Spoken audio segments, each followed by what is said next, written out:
So of course, all industries should become more sustainable. And therefore, it's equally important that the dentistry also becomes sustainable. We use a lot of single-use plastic and other single-use items. And we use a lot of resources to provide our treatments.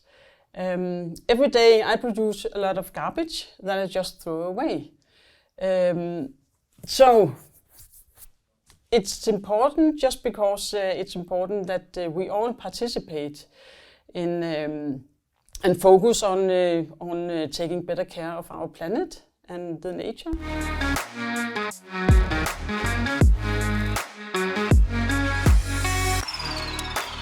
Hello and welcome to the Sustainable Healthcare Podcast. I am really excited about today's episode that is about green dentistry and sustainable dentistry. So we have Susanne and Nina with us in the studio. They are working on a project for sustainable dentistry, and that's something that's quite close to heart for us in Green Innovation Group, as we do have a range of projects around greening dentistry. So Susanne is a dentist herself. She's been a dentist for a longer time than I have been alive, so she has a lot of experience. And Nina is an engineer with a focus on sustainable design, looking into the life cycle assessments of various elements of dental practices, both working with the university in Aalborg and with PlanDent. So without further ado, here is my conversation with Nina and Susanne.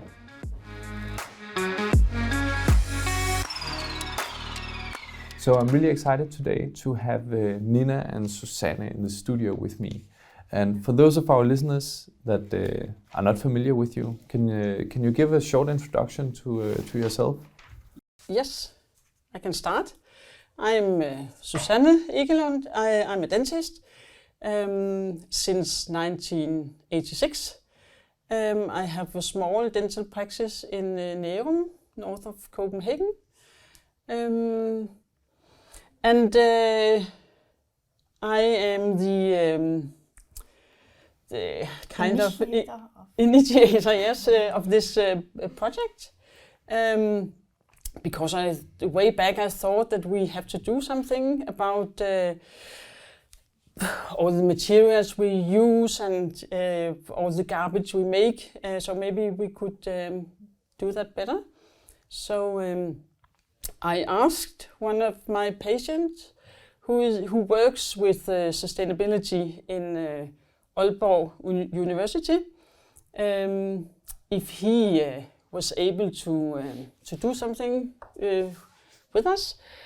And then we had a meeting and agreed that we had to include the industry.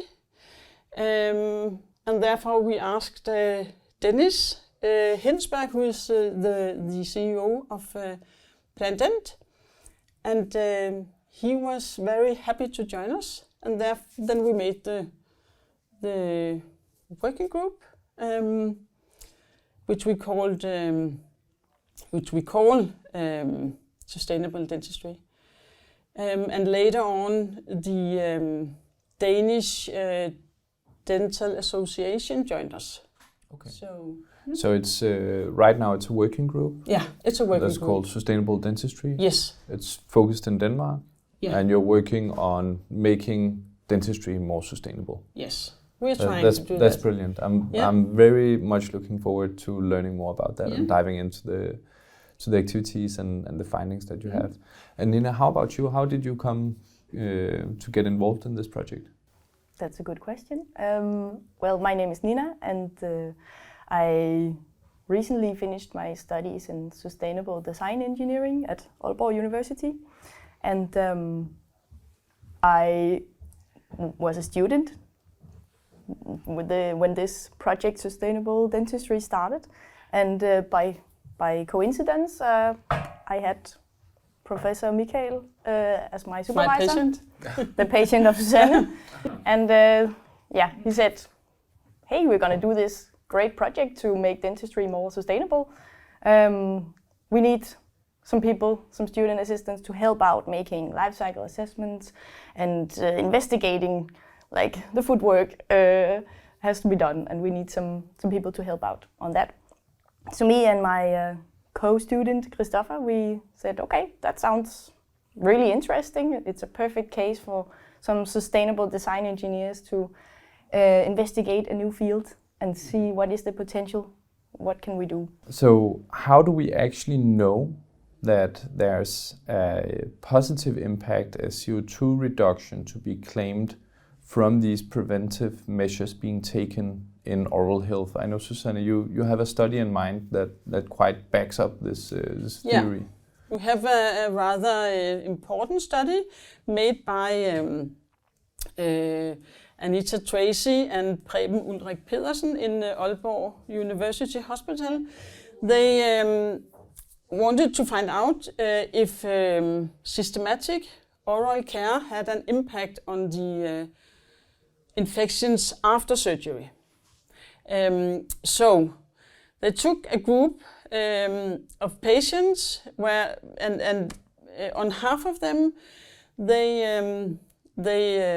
introduced them to brush their teeth 4 times a day and rinse with chlorhexidine 4 times a day, 2 days before the operation and 1 day after. And it actually reduced the post-operative infections with 50%. So post-surgery, after getting open heart surgery, if a patient would brush her teeth 4 times a day, use and rinse with chlorhexidine, then and the day after the surgery, they would actually have a 50% reduced infection rate after surgery. After the surgery starts. It was on day 5 after the surgery. Yeah, then half of the 50%, and that also reduced the length of stay in hospital with 50% or something. Just around so that that has a huge economic and sustainable impact. Yeah, and we already know from the Sustainable Healthcare Coalition in the UK that there is a significant carbon footprint associated with being hospitalized in bed for 24 hours. It's not a free lunch at all, neither from a cost perspective, but also not from a carbon cost perspective. So that's a significant finding. It's just really funny how little we actually know about our teeth. Sort of as, I mean, now of course you know a lot and you know a lot about your teeth, but I find that in sort of if you pick any person at random off of the streets, they won't know too much about their teeth, even though we do use them quite a lot. And I'm just really fascinated. The more I learn about this world, the more curious I get about the inner workings of it. So I feel like there's a lot to pick up on. But if we're looking at the Sustainable Dentistry project as a whole, why is it important that we have a transition towards sustainable dentistry? We use a lot of single-use plastic and other single-use items, and we use a lot of resources to provide our treatments. Every day I produce a lot of garbage that I just throw away. So it's important just because it's important that we all participate in and focus on taking better care of our planet and the nature. And then I read today actually that Oxfam estimates that the richest 1% in the world emits more carbon dioxide than the poorest 50%. And I think that dentistry, as we know it, is part of the rich world. So, and therefore it matters. So everything that we can do in the rich world is very important.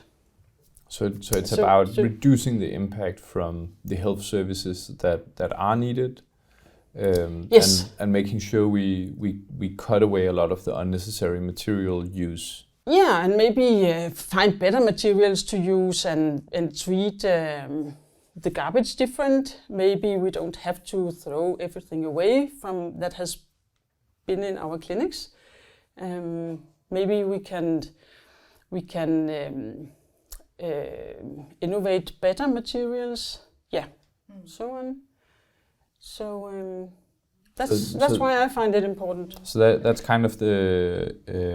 If I was a dentist, what I would be seeing is that there's a lot of single-use plastics going on. There's a lot of packaging going on. Probably single-use devices as well as part of the treatments. Maybe some chemicals and gases that could be released, and some heavy-duty medical equipment that also has to be produced and maintained, and changed. But so that's kind of the dentist view on it. Yeah. But you, Nina, as an environmental engineer, when you're looking at this problem, what do you see? Why is this an important problem? I think it is an important problem. Like, sustainability is the current answer to how can we reduce global warming and all these weird reactions that we see on our nature at the moment. And I think you should be very, living in a cave away from everything without having noticed that we need to take this serious. And we read the IPCC reports, and we currently know, okay, the COP 27th edition is going on, and they have announced that, okay, actually we are already beyond reaching the levels, the 1.5 degree goals from the Paris Agreement. So of course, all industries should become more sustainable, and therefore it's equally important that the dentistry also becomes sustainable. So it's like any other field should become sustainable. Of course, it's also important in dentistry. We talked about this, the more environmental impact from all the single-use products that is used, but another aspect of the sustainability is, of course, also the social aspect, the social sustainability related to dentistry. If you have bad teeth, everyone knows that it has an impact on your social life. If you really you're missing all your teeth and you don't, then people will look at you and be like, oh, you're not. How can you? It would be harder to get a job or get employment. For example, and also at least in our part of the world. At least in our part of the world. And we are in our part of the world, yes. So that's what we are relating to. Yeah, so there's a social element to it as well. Yeah, there's a social element to it as well, and also the whole relation, like the health relation between good oral health and the health of the rest of your body is much more closely connected than what, like, there haven't been a lot of focus on that until recently, how much it actually impacts that you have good oral health. And if you have good oral health, you can maybe reduce the risk of getting diabetes or other vascular diseases that are very heavy duty for society to treat, both economically but also environmentally. Yeah, we oftentimes talk about what's the dollar cost and what's the carbon cost of something, and of course if you have someone developing a chronic disease, that just the implication is just a massive cost, both on dollars and on CO2, but also on patient life quality. So those are actually three levels of expense that those accounts are already maxed out. So we're not so willing to spend much more money and not so willing to spend much more CO2, and we're not willing to compromise on patient safety and patient life quality either. So what has really sort of sparked my curiosity in this is the first thing that occurs to me also, as I'm an anthropologist by training myself. So the first thing I would ask is, when we're looking at that connection between good oral health that is associated to general good health in the rest of the body, does that have to do with the patient group we're looking at? Or can we actually say that if you improve your oral health and do preventive measures, you're also going to improve your general health? Or are we still in hypothesis land? How do we know what we think we know here? we are not in hypothesis land, not anymore. There's a lot of evidence of the connections between oral health and general health. That is, if you have a periodontal disease, then you have a connection with a lot of other diseases. And what is periodontal disease? That's an infection in the tissue around your teeth. It's a low-grade infection. It breaks down the bone. So in the end, if you do nothing, you will end up losing your teeth, or one tooth or more, if you do nothing. But the important thing to understand is that it's an infection caused by a lot of microorganisms, and this low-grade infection has an impact or is the same cause of other diseases. So there's this comorbidity. We talk about comorbidity. If you have diseases that are caused by the same or are related somehow.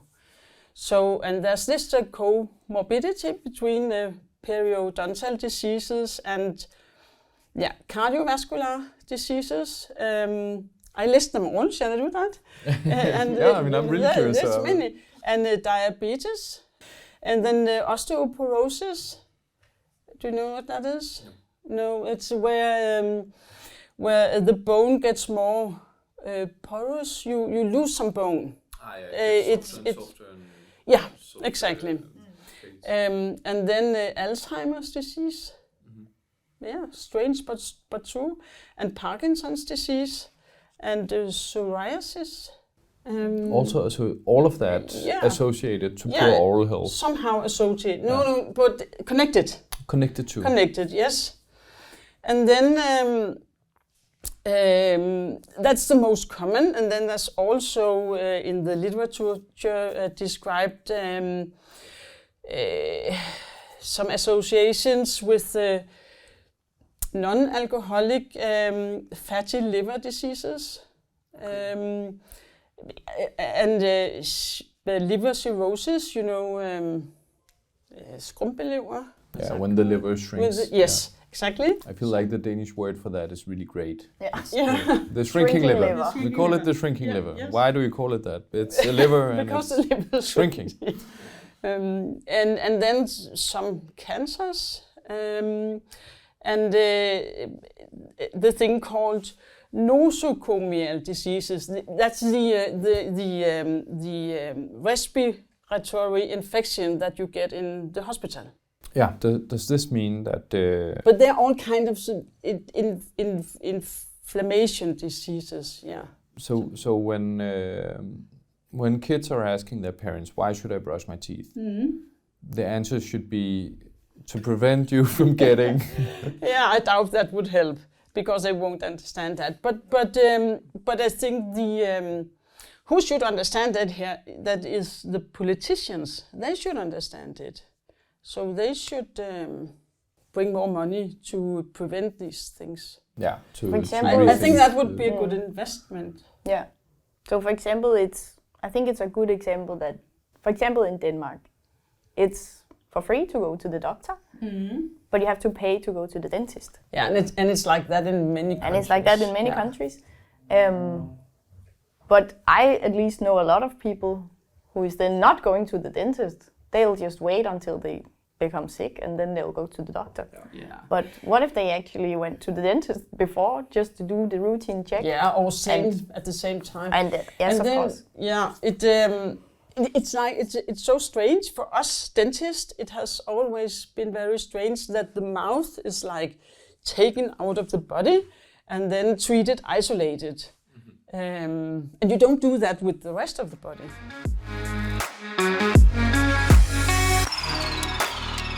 Yes. Do you know what's the origin of that? Because it seems a lot of countries have chosen this way of having general healthcare subsidized by the government and then having more of a user payment on dentistry. I mean, in Denmark it's still subsidized, but the user is paying and have out-of-pocket expenses. Yeah, but it's less and less subsidized. Yeah. It has gone down from, I think it was around 45-50% in the 70s, and now it's 16 to 80%. Yeah, so it's subsidized. Relatively small chunk. Very small, yeah. And all the expensive treatments are not subsidized at all. It used to be the smith. The blacksmith, Yeah, who draw out the teeth. So Yeah, maybe we'll pull out the teeth. Yeah, of course. so maybe, I don't know. Yeah, maybe that that's has how something to do with it. Yeah. I don't know. That's how it came about. But there's a Plendent who I also work for now. What maybe you can introduce Plendent. So I'll just finish actually the introduction of myself because it wasn't finished. I came into the project Sustainable Dentistry, and then now I finished studying, and now I work part-time at Aalborg University as a research assistant on a project about green transition of dentistry. And then simultaneously I work at Plendent, where I've also been for the past 3 years as a student.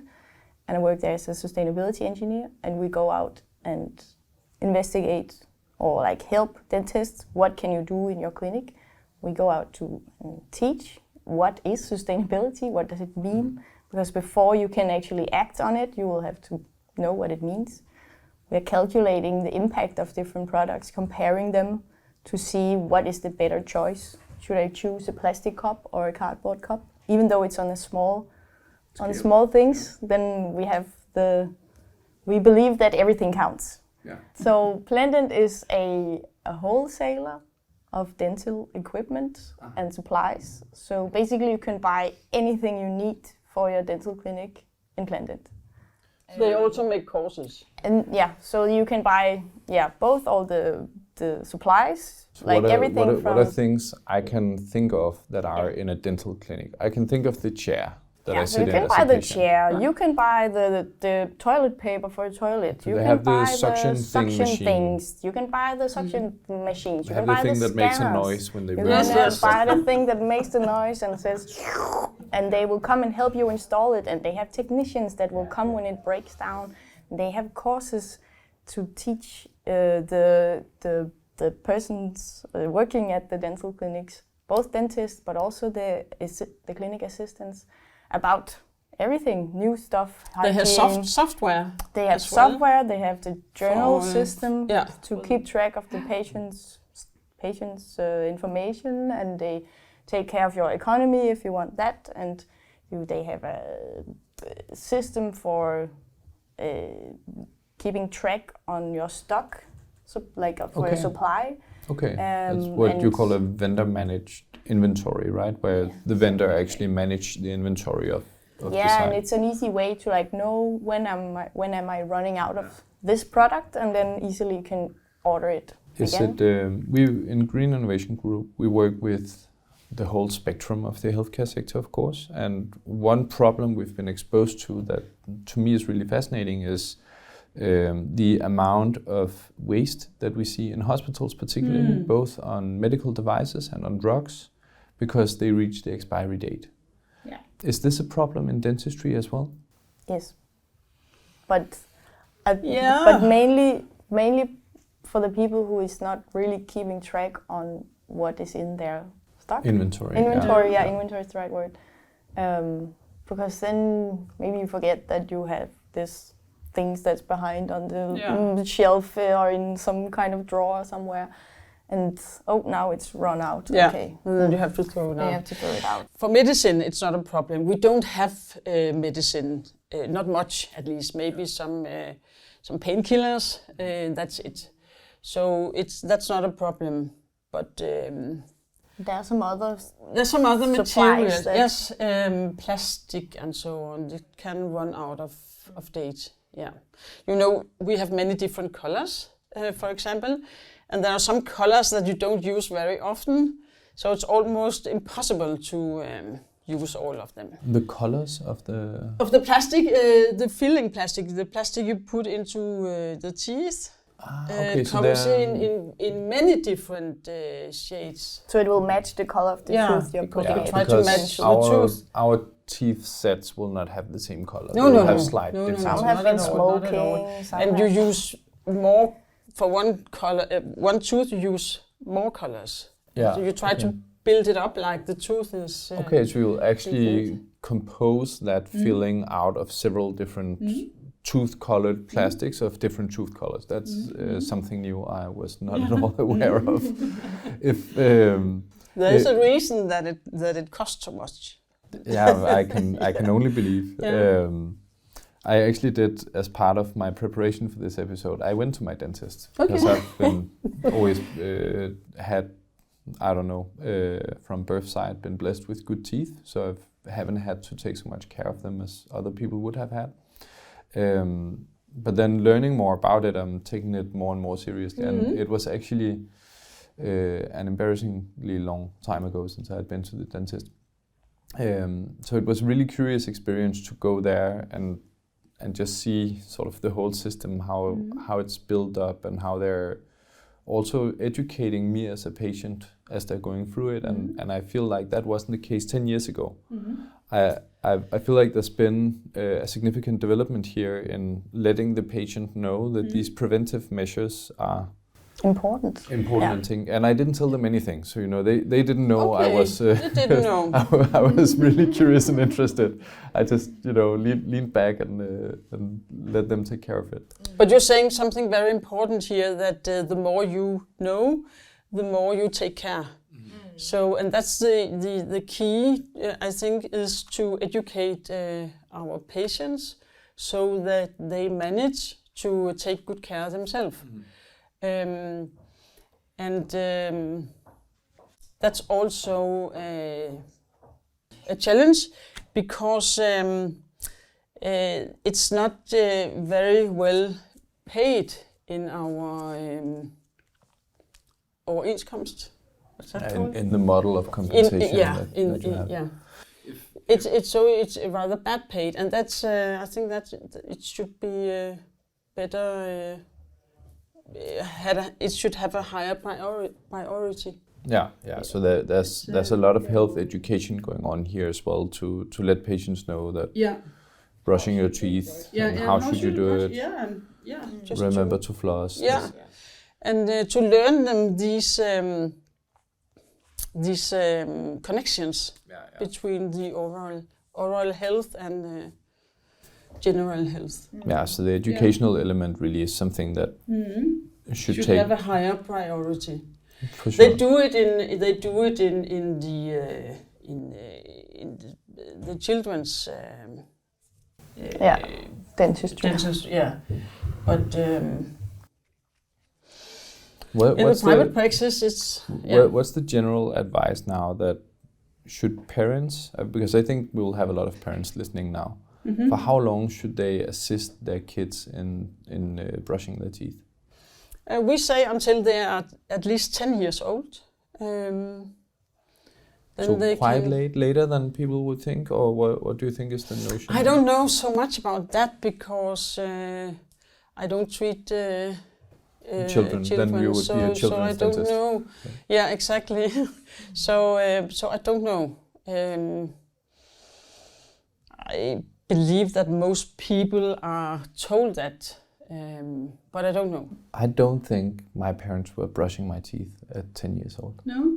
I don't think so, but I don't remember. But now it's hard to remember. I don't know either. So, but that's our recommendations.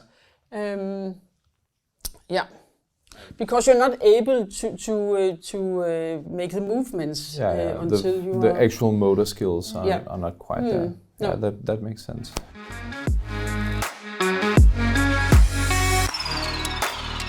All right, so this conversation is just going on and on with a lot of new interesting angles popping up everywhere. So we've decided to continue the conversation in the next episode. So please stay tuned for another episode with Nina and Susanne, where we continue diving into the matter of green dentistry.